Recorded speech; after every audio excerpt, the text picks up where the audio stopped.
Hello, everyone. Today I'll be giving some brief commentary on my recent 1-all of Muchi Muchi Pork 1.01. This is played on Xbox 360 or using the Xbox 360 port, and it is the console exclusive version, which I believe really just involves some modifications to the system in which you get lard meter. But I can talk about that more later.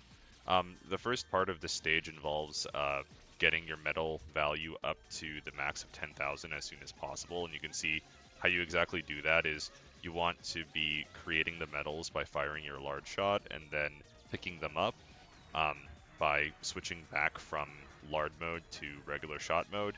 That suctions up the medals, and then once you've collected all of them, you can repeat this process, and the medals will be worth um, 100 more or 1,000 more depending on like what unit that you're on. So you can see here now I'm at, let's see, about 4,000, and it's going to go all the way up to 10,000.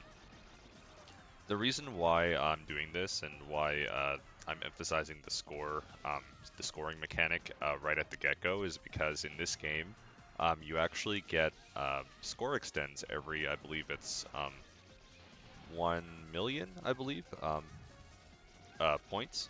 And so that's quite a lot because it means that you can have lots of different lives to use to, survive longer throughout the course of the game. And so in this sense, and I think for a lot of Yugawa games in general, although I can't really say from experience whether this is true, it seems that survival and scoring are go hand in hand, perhaps more than maybe a more Ikeda style cave game.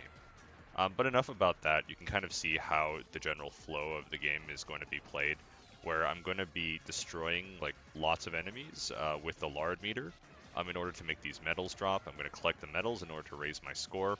And then once I run out of the lard gauge, I'm going to be collecting the pigs that you see flying all around the screen in order to refill my lard gauge. And that lets me repeat this process.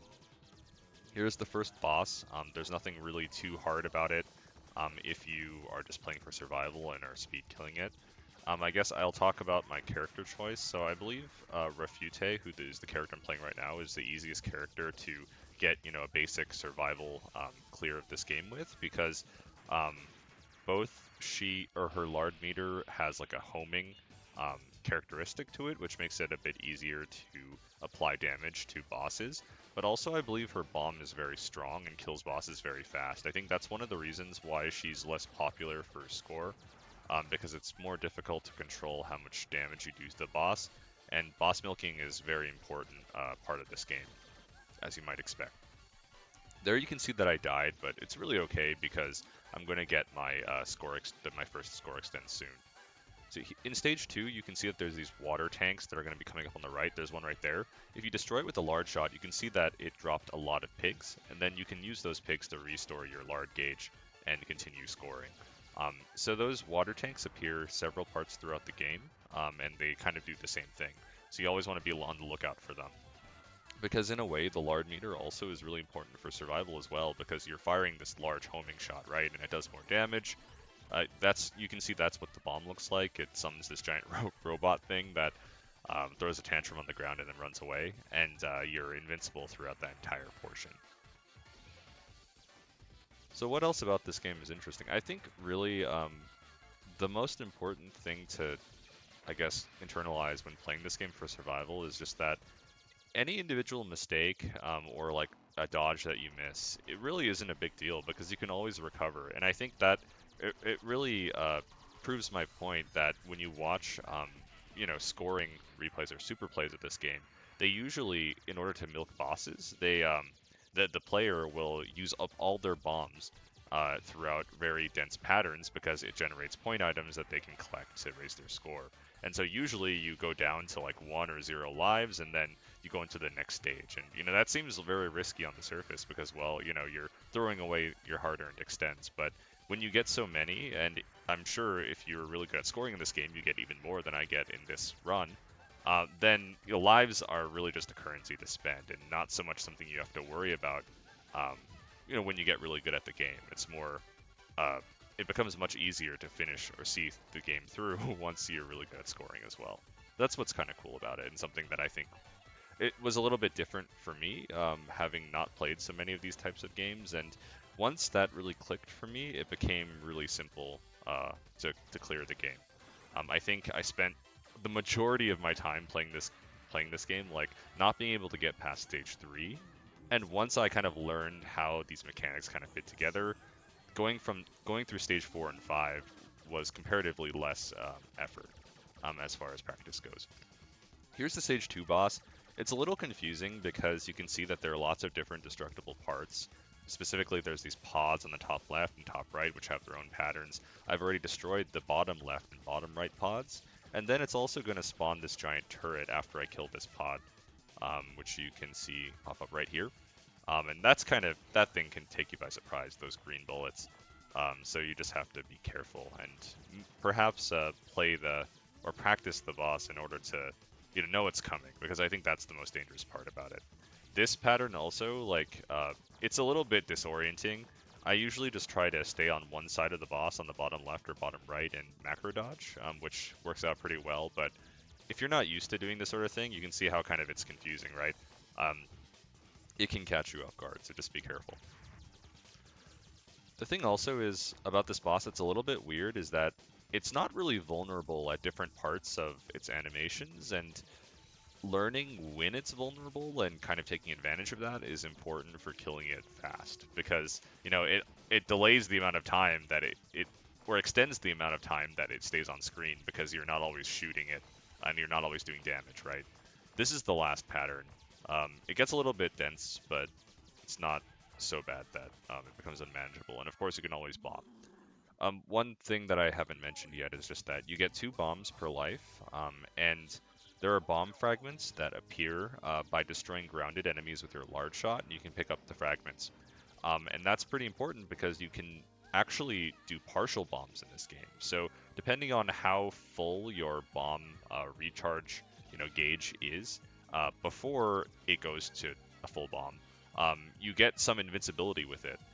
When you activate a partial bomb, it doesn't have to be completely full in order to use it, and that's really important because there are some sections in this game where it gets pretty dense, but you can always try to create bomb fragments on the ground by using your large shot, run over them very quickly, and then take advantage of that small bit of invincibility to do a very, otherwise very risky cutback, and then repeat that process. And so you can kind of gain invincibility, by doing this at various parts of the game to make the certain section that you're on much easier. So you can see that there's bomb fragments on the ground there. I could be collecting them and then bombing them to get through some bullets.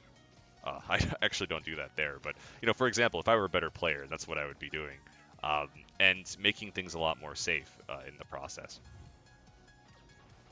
There's going to be a section at the end of this stage which kind of showcases how it can be done. I actually don't do this very much because it's something that you need to practice, but just as an example, you'll see. So this is the stage 3 mid boss. In order to get the hidden extend of this game, you need to kill it with your empty large shot. So basically, it's your focus shot when you have an empty large gauge. That's for the first loop of this game. Oh, you can see I died again. I'm going to have to quickly get rid of this large gauge. But in the second loop of this game, you have to kill it with the large shot, and in the first loop, you kill it with the empty large shot. So you can see I'm going to get the 1-up item here after killing it with the empty large shot. There we go. And then I'm going to just continue scoring. So you can see that I've already died maybe like 3 times, but I still have 2 extends, and that's because I have, my score is in the 2 million region, about to get my 3rd extend. That's what I mean, like, there were some really careless mistakes in the first couple stages of this round or of this run, and typically I would just reset, but I think it kind of encapsulates the never give up mentality with this sort of game, because you can be performing really badly, but if you just do well and score well in a later stage, and I don't even mean score well, but like score adequately for a survival run, then you can still pull it off, no problem. So here's what I mean by a more dense section. If I didn't have full bombs, I would be using my bomb fragments in this part, just because these large ships are a little bit hard to deal with. Finally, we're in this last rush before the stage 3 boss. Ideally, I would have had a lard meter to to destroy those red airplanes because they give a lot of medals, but I wasn't really thinking that far in advance, unfortunately. So here's the stage 3 boss. It can do several patterns, including that weird like blue uh, middle like straight line pattern. That thing's a little bit fast, so just be wary of that. But yeah, I would definitely recommend. You can see there, I almost got hit by it. I would definitely recommend practicing this first part because there are a number of different attacks that it can do, and some of them are much easier to dodge than others. Like that last pattern there was much easier to dodge than um, the first one I started out with. So here's the second phase. You can see here that it fires these green, these green hurting bullets that you have to kind of find a window to go through. Thankfully, the reaction time isn't too bad for this one, but if you watch second loop videos of that pattern, it's kind of funny. Like you really need to be able to be on your game and react to the window and hit it before you get hit by those green bullets. But here it's not too bad. You just want to stay at the bottom of the screen. And that's the last of the stage 3 boss. You can see that I have 3 extends now going into stage 4. An interesting thing about this game, and I think it kind of continues the trend, is that stages 4 and 5 are pretty long. They're much longer than the first 3 stages. Um, so that's just something to keep in mind, that the later in the game you get, the longer these stages take. You can see here I'm just using my large shot, bombing from left to right on the screen and picking up those bomb fragments. So something that I wasn't really familiar with or didn't really understand very well when I started this game was how exactly do you drop medals? Or like, of course I know how to drop them, or but sometimes I didn't know like why I dropped a medal or why I didn't drop a medal. And this might be obvious if you've played these types of games before, so please disregard if you already know this, or apologies if my understanding isn't complete. But essentially, if a medal drops all the way to the bottom of the screen, and you're not in like your focus shot, then you're going to drop the medal. However, even if medals drop to the bottom of the screen, but you're still in your focus shot, and then if you're still in your focus shot creating medals and some of them fall off the screen, but then you suck up the remaining ones on the screen, you actually don't drop your medals. So that's something that was a bit confusing to me. I guess as someone who is new, like why I was thinking to myself like why didn't I drop a medal there? Because I saw some of them go off the screen. Well, even if they go off the screen, if you're still creating the medals and you suck them up afterwards, you're still okay. Conversely, there are sometimes enemies that drop medals even if you didn't destroy them with a large shot, and because you're not already in the lard mode, how you suck up the medals is you go from lard mode to back out to regular shot mode. But if an enemy drops a medal while you're not in lard mode, then sometimes you can be like caught unaware, where you want to quickly suck up the medal or you're not in the right position, but it falls off the screen, like that. Did you see that? The timing was pretty funny, but yeah, basically I killed an enemy and it dropped a medal, but I wasn't ready to pick it up and I wasn't in lard mode, so I dropped it. And you can see that my medal value has now decreased. It's at 6,000 now. So you have to be careful about that too. And there are certain enemies, I think, that where this happens, like these guys right here, it's very common for them to drop a medal without me using a large shot. So just be aware of that. Because, as you might imagine, if you drop your medals and you go to a very high scoring section, then you can compromise your extend income, right? So you get less extends to face the game with, and it compromises your ability to survive throughout the entirety of the run. So that's just something to consider. You really don't want to be dropping your medals. This is one of the sections where it can get pretty dense and where I sometimes use bomb fragments if I have them. It's a little bit difficult to tell. So I think I use one there. No, I don't. Sorry. So it's a bit difficult to tell visually if you've used one or not, especially if your bomb fragments... Oh, I used it right there. Do you see that? Especially if your bomb-like meter isn't very high. So I would just recommend looking at the meter in the bottom left, and if it is empty, chances are that I used a bomb fragment. Yeah, so that's one thing that I wish was explained to me, because sometimes I would be watching these replays and I'd be like, wow, like how did they get through those, those patterns? Like, is the hitbox really that small? But then I realized later, oh, you can actually partial bomb, and that was exactly what they're doing. So they were using invincibility to get through rather than just morphing through walls of bullets, you know. This section is a bit annoying because you can see that the ships kind of fly downwards and you can get hit by them, obviously, or collide with them. So you really just want to move out of the way or be able to shoot them down with, you know, peppering them with your shot for a while, or, oh, you can see I dropped my medals again. Peppering them with your shot or using your large attack. So this is pretty bad because I've dropped my medals maybe like 3 times in succession. So now they're at like a very low value. And that's especially bad because in this section you can see how dense it is. Um, so not only does it create a lot of medals when you kill things with your large shot in this section, but it also gives you a lot of. It also creates slowdown, right? Because the medals are bigger if you didn't drop your chain. But because my medals are smaller, it's actually you know it hurts on multiple fronts. So I have to bomb a lot throughout this section. I think that sort of concept of using the bomb fragments to use the invincibility throughout really dense parts like this um, only really comes into play when you have no more full bombs left, right?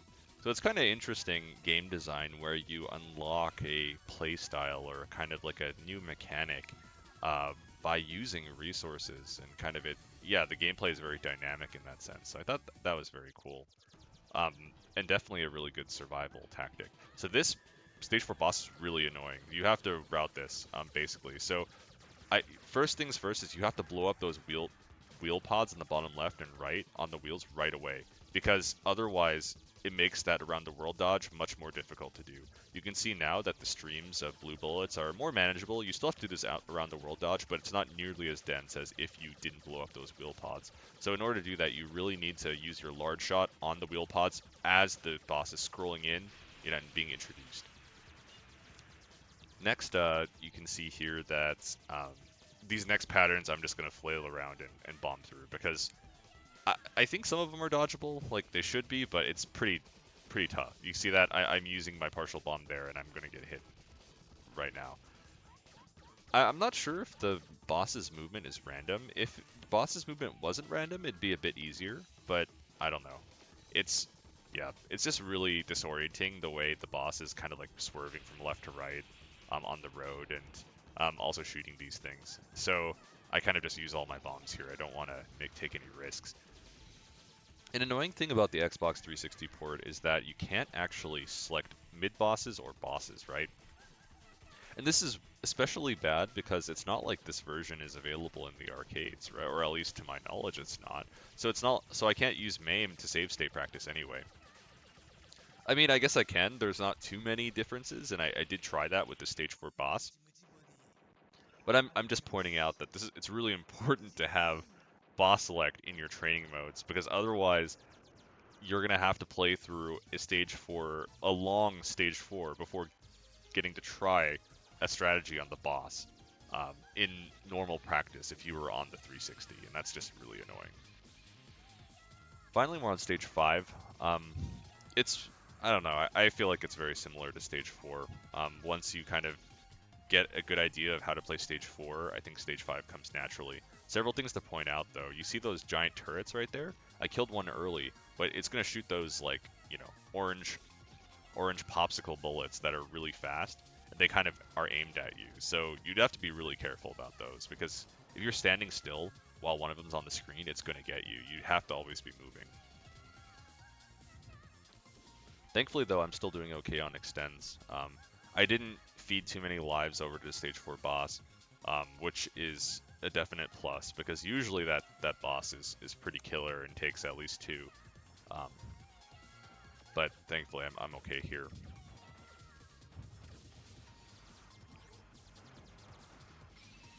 You can see there that it's that turret shooting the orange popsicle bullets again.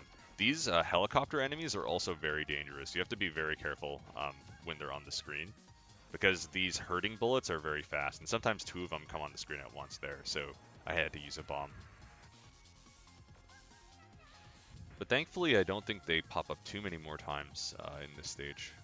The turrets do, though, so you just have to continuously watch out.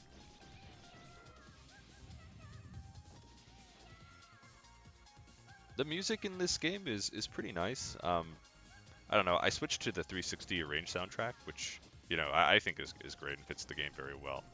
I will say though that the art style is a bit hit or miss for me. I think the main character designs are fine. Like I understand what they're going for. I understand why it's like that, and I accept it. If not, think although it's not to my taste, but I definitely think that the boss artwork is like intention is it's a choice that it looks as bad as it does, right? It's like a cartoon. I don't know. It's like I can't even describe it. Like Ren and Stimpy, or if you're familiar with that old show, but I just think it looks gross, like straight up. And yeah, I don't vibe with that at all. I feel like they could have done a better job there. But anyway, I digress. It's a choice by the artist. I should accept it. Um, but yeah, besides that, aesthetically, I think the game's a lot of fun, um, and pretty enjoyable to just experience. I'm sorry, I forgot what I was saying because I just got so hung up on like the stage 4 boss, or you're gonna see what the stage 5 boss looks like. Like I can't even. Anyway, you can see those orange turrets are again coming up, and I dropped my medals. But it's okay. I think at this point, I just have to play well enough to maintain my life count, and I should have enough resources to get through the final boss. This mid boss is really fun to fight against. I don't really think it's even a mid boss, but it's just a giant helicopter that goes down really fast. And if I had enough lard, I would have been able to produce a lot of metals there. But unfortunately, I ran out. The meter management in this game, it's a bit easier than the original arcade release because, as far as I understand, you get more lard meter from pig pickups. But still, like it's something that you really need to get used to because being able to recharge quickly and then continuing to use your large shot is important for scoring. It's important for survival. Um, it's just a very essential mechanic. These giant turret things. I don't know why that one closed. Oh no, it's opening again.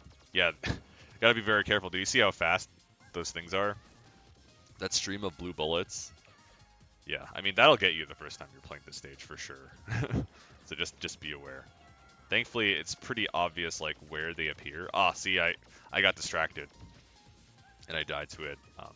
But it's pretty obvious where they appear, but still, the blue bullets can catch you by surprise.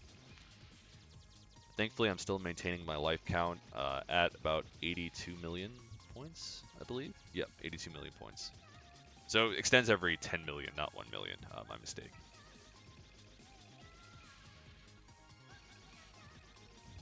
So we're really just coming up on the final boss now. We've been in this stage 5 for about like 5 minutes or so, right? So it is slightly longer than the others. Um, maybe not slightly, definitely longer than stages 1 through 3, and maybe slightly longer than stage 4.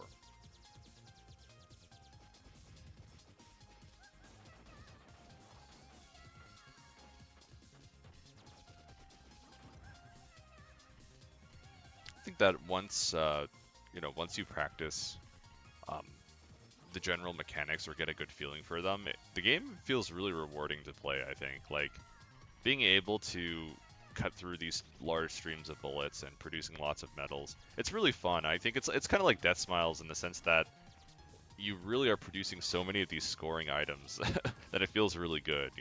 The dopamine is hitting, um, and I'm sure that was what they were going for. There's also a lot of pretty good content on YouTube on Muchi Muchi Pork. I think STG Weekly has 2 episodes on the various modes. And Aqua's his channel, of course. I mean, he's like a world record player in this game. Has a lot of really great commentary and stuff regarding it. So I would highly recommend checking it out. I certainly did when I was trying to learn more about this game. Um, because it's something it really would, or it really benefits your play to have an understanding of all these mechanics because they really work together well. Here you can see a small preview of what the final boss looks like in this painting. Just disgusting. But we're really just leading to the final confrontation here. Here's a really annoying addition. I don't know why they put this in here, but this is an enemy that you can't kill and you just have to micro dodge a lot. I feel like I do well throughout like part of it, and then suddenly I just get disoriented, and then I lose a life to it. So that was pretty unfortunate. But thankfully I'm on the cusp of the next score extend, so I'm still okay fighting this boss. This first pattern, you just kind of want to misdirect and shoot the little pods before they get too close to you. Thankfully, Rafute's movement speed is fine. This one, I don't know how to dodge. I mean, it's like a faster version of the stage 2 green bullets, and it's probably dodgeable. Like, I don't know. I'm looking at this, I'm like, maybe, but whenever I try to do it, it's just, yeah, I just die immediately. So I don't want to lose my bombs. So I'm just gonna spend them when I have them. But that was my strategy going into this fight. Thankfully, we get an easy pattern here, just passing through these green targeted bullets. This is also another really hard pattern.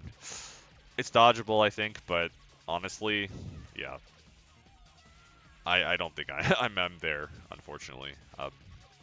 So bombing away. Okay, so now this one's gonna get you if you haven't played this boss before. You have to go to the side. It's gonna shoot these lasers. Yeah, I wasn't aware of that. So the first time I got to this boss, I definitely ate shit there, um, for lack of a better term. So finally, the boss is gonna do a bunch of attacks that kind of herd you across the screen. So here I'm gonna die because yeah, it's just way too dense. I'm not sure if that's dodgeable.